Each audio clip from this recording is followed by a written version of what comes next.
According to form, when he's really prepared, when he really wants to go hard, he likes to be right next to the pace setter. Some of the others in the field, Graham Fell, a Canadian who actually fell in the Millrose games. He's got a lot to make up for. Career of Kenya, Mark Junkerman from UCLA, Brian Deemer, the bronze medalist in the steeplechase in '84.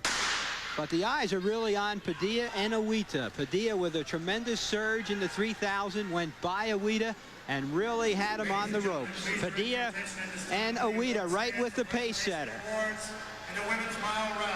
Todd Kopich from George Mason is the pace setter, and they're taking it out. Now, they can't go too fast. All afternoon, we've been seeing pace setters going too hard. He should look to see how fast he's going and slow down accordingly. But Saeed Aouita going right the way he wants to. 30 seconds, that may be a little fast for the first 200 meters. They'll have to slow down a little bit. You can't go out too fast. Frank, you'll have to tell that to Aouita the next time he comes by. He seems to be happy. Well, Aouita has 1:44 half-mile speed. He can handle the pace. Right now, Todd Kopich is the leader. Johan Ingham of Sweden in second. Aouita is third. American Doug Padilla is in fourth. Barnaba Carrier is in fifth. And Graham Fell is in sixth. And Marty, you were exactly right when you were saying everybody's eyes would be on Aouita and Padilla in third and fourth place, including all the other runners in the race. When you have two athletes who are so superior the way Aouita and Padilla are, they really tend to dominate the race psychologically, and I think everyone else is watching them. 25 laps of the track. Now, Aouita said before coming over he was going to run 5 races and set 5 world records. He missed the world record at 3,000 meters, and he probably wants to get back on schedule here. There's another reason why he's running in the United States, Marty. About $100,000 for those 5 meets. Well, if he runs as he did in the Millrose Games Friday, he's going to be worth every bit of it. Right now, the lead has changed hands as Todd Kopich continues to lead. Ingham of Sweden in second. And in this race, there are 2 rabbits. And I guess, Frank Shorter, a lot of people ask, why rabbits? Why doesn't one man go after the record all by himself?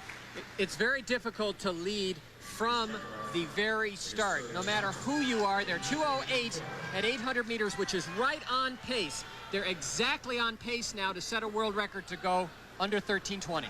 And in the 5,000 meters, Todd Kopich of George Mason University has stepped off the track, and Johan Ingham of Sweden, the second pace setter, is now leading. It's been an even pace. There hasn't been much changing of position, Frank Shorter, because the pace has been fast enough.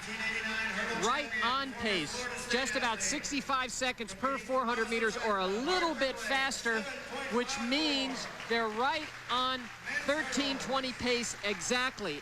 Now, if Padilla and Aouita, who are now in third and second place, can maintain that pace until about 2.5 miles, they will most certainly break the record because they can run the half mile at the end a bit faster. But so far, it's right as they want to run. And what strikes me about Aouita in second place is watching him 2 nights ago and watching him now, he seems much more relaxed in his shoulders and upper body. To me, even though he beat Doug Padilla 2 nights ago and ran a good 3,000 meters, he seems more relaxed and going better today. Frank Litsky, what about that difference? This is a 200-meter flat track. Aouita's race in New York was on a banked board track, the first time he ever ran on one. Do you think he looks better here tonight? I think he looks a lot better. I asked him about that bank track. He said, I didn't know how to run on it, believe me. He says, I was guessing. He guessed pretty well. But I think he's very happy to be in the United States, to be running. I think he's happy to get away from home for a little because the people put so much pressure on him there. He said, people in Morocco always expect me to win. Even if I run against Carl Lewis in 100 meters, they expect me to win. So I asked him, can you beat Lewis at 100 meters? He said, yeah, on horseback or on a motorbike. That may be the only time Aouita conceded that there is someone in the world who can beat him. He's a very confident man. And right now, he is in second place, leading from Doug Padilla. And Frank Shorter, let's talk about Padilla's great gutsy race at the Millrose Games. He had won the Millrose 3,000 5 times, and although he didn't run as well as he'd like at the Olympics and he had a poor indoor season last year, Friday night he woke up a lot of people with a great charge. He did everything that you need to do to win a 3,000 meters. He ran exactly as he should. Now Aouita taking the lead and really pressing. Now Doug Padilla has to catch him. Doug Padilla can fall behind some people and win a race with his kick, but he can't fall behind aouita, and aouita looks great. The thing about the other night is maybe aouita needed one race to really take the pressure off himself to see what kind of condition he's in. Now he knows, and he's really picked it up.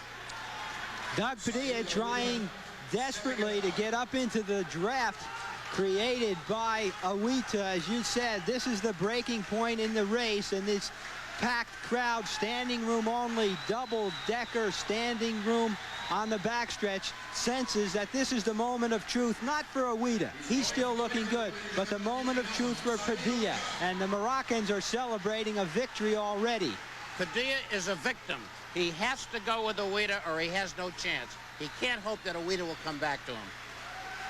Aouita is probably better at this than any runner I have ever seen. He's able to get a lead and run very quickly, relaxed, and then ease off into his pace. But right now, he's going for the record. He's got it won. Now it's just record or no record. They were clicking off 64-second laps, and aouita just took off and ran 60.9. That's about 4-minute mile pace. And I guess what he's saying is, Padilla, I ran against you Friday, and if you think I'm going to let you smell victory tonight, there he goes looking back. Padilla's got to stick into it, because maybe the world record's not in the cards for him tonight, but the American record of 13:20 is, a record which he already holds. The record could be his if he keeps running this way. I think he's back on record pace at this point. At the end of the next lap, we'll be able to tell for sure. That's an old Kenyan trick that aouita is pulling that fast quarter mile in there. We were schooled into thinking you run this fast and this fast and this fast, and the pace doesn't change much. The Africans, especially the Kenyans, started throwing in those big spurts. 8:01 for 3,000 meters. That's about an 8:30 2-mile, very quick pace, and now aouita pulls away his lead a good 60 yards, and Doug Padilla begins to get company. You'll catch a shot of Padilla coming into the picture as aouita, obviously after the record, and perhaps Frank Shorter, he didn't expect to have to run the last mile and a half by himself. He's about 8 seconds ahead of world record pace right now overall in the race, but he had to run very quickly to get that kind of pad on the world record. But his conditioning must be superb, because he looks very good. Usually an athlete this far out in the lead begins to tire a little bit, but now he's settled into about a 63-second tempo from what was a 65-second tempo at the start. So unless something happens, he's going to break the record. Frank Litsky, this is kind of reminiscent from the indoor season when Peter Snell came to America and had never run on an indoor track and proceeded to break world record after world record. Yeah, he looked lousy too, didn't he? This crowd's getting excited. Now with another 65-second lap. So what he's done is he threw in a 61, but now he's fallen back to 65s, and Doug Padilla has his hands full with Graham Fell of Canada, as Fell is in second, Padilla is in third, and aouita has the race. And both of you, I'm really surprised with the tickets as hard as they were to get into this meet. How did so many Moroccans get tickets? There's about 100 flags in here. The first record of the day has been set. Most Moroccan flags at an indoor meet. There are at least 3. 6 laps now, a mile and a half, and he's on the world record pace for 5,000 meters. That record held by Suleiman Nyambui, the great Tanzanian distance runner who went to the University of Texas at El Paso. And Saeed Aouita has just taken this race by the throat and is trying to wrestle that world record into submission. One thing that may be helping aouita here is it's a 200-meter track, and he's familiar with meters, so he can be on splits. He knows where he is. When he was running on the other indoor track, which is an odd distance, it's an odd number of laps, it's hard to know where you are. He doesn't understand the splits. Here, he's such a precise runner. He knows where he is. He knows how fast he has to run. And believe me, this man knows that he's on world record pace right now, whether anyone's telling him in English or Moroccan. His last 3 laps run in 64, 65, and 65.8. And he has 5 laps to go. It's getting tougher. But his lead is not decreasing at all. He's pulling away. And in about another lap, the crowd is really going to have to get into this race if they're going to give him any help at all. When you set world records, and Aouita has set 4 of them outdoors, you usually do have to do it all alone. He's no stranger as he passes his countrymen. But the pressure's off him now in terms of the competition. He knows he hasn't won. Now he has to gauge his effort. And this is the critical part. He's got 3 laps to go. He knows he can't start sprinting yet. This is the most important lap. He has to hold as much of his effort as he can for this lap. Another 65-second lap, and Frank Shorter, he has showed no weakness as we look at Joe Dial in the pole vault. And here we'll know very soon. He's coming through 12:13, 12:14 with a little more than a quarter to go. If he's anywhere around 12:20, he's got a real shot, because this man, 12:21, if he can run 61 seconds, he'll break the record at 59. Dial misses, and now Aouita chases the record. Final lap.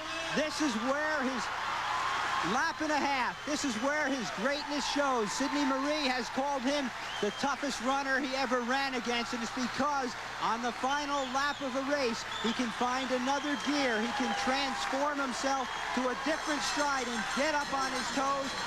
12:53. It's going to take him about 30 seconds for this last lap to 13:20. He's going to break that record by about 5 seconds if he keeps going the way he's going. If you're going to set a record, really put it out of reach.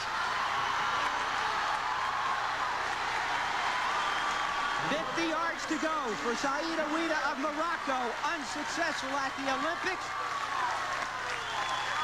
and unsuccessful by 2 seconds here at the Mobil 1 Invitational for the 2nd night in a row, narrowly missing a world record. World University Games and Pan American Games. We're back at Mobil 1. Saïd Aouita with the 6th best performance of all time right now.